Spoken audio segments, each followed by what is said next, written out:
wabarakatuh. Dan salam sejahtera, salam Malaysia Madani.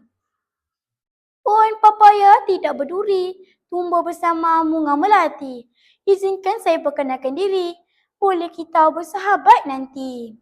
Nama diberi Nur Umairah binti Samsudin, murid tahun 5 Al-Khawarizmi di Sekolah Kebangsaan Kuala Kaum, Lancang Pahang.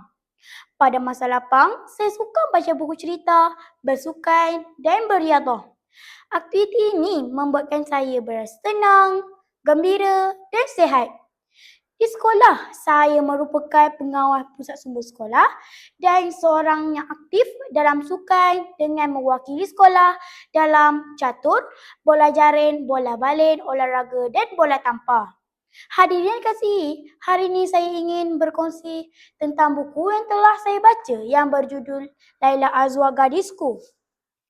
Buku ini yang diterbitkan pada tahun 1985 setebal 144 muka surat ini merupakan hasil tangan penulis yang terkenal, Khadijah Hashim. Khadijah Hashim yang kini berusia 82 tahun, seorang penulis novel, penulis cerpen, pengarah pantun dan penyaja. Antara karya hebat beliau, Badai Semalam di Tepi Pagar dan Merpati Putih Terbang Lagi. Berbalik pada novel pilihan saya, Laila Azwa Gadisku, kisah seorang gadis berusia 16 tahun yang suka bergesek biola pendapat tentangan ayahnya. Secara bersembunyi daripada pengetahuan keluarganya, Laila telah mengikut camp muzik di Universiti Malaya. Suatu itu dia telah berkenalan dengan seorang lelaki yang bernama Adnan. Persahabatan Laila dan Adnan juga tidak diterima oleh keluarga Laila. Dengan keputusan SPM yang cemerlang, ayahnya ingin menghantar Laila ke luar negara dalam bidang sains komputer. Laila tetap meyakinkan bapanya bahawa muzik itu adalah bidang sangat diminatinya. Akhirnya dia ke di luar negara untuk belajar dalam bidang muzik. Banyak dilakukan oleh Laila buat mencapai cita-citanya dengan menempuh cabaran dan dugaan. Kawan-kawan, mengapakah saya memilih novel Laila Azwa Gadisku? Pertama, kisah ini mengangkat golongan remaja yang menjadi penentu masa depan negara. Dalam novel ini, diketengahkan tanggungjawab remaja kepada hubungan dengan Allah.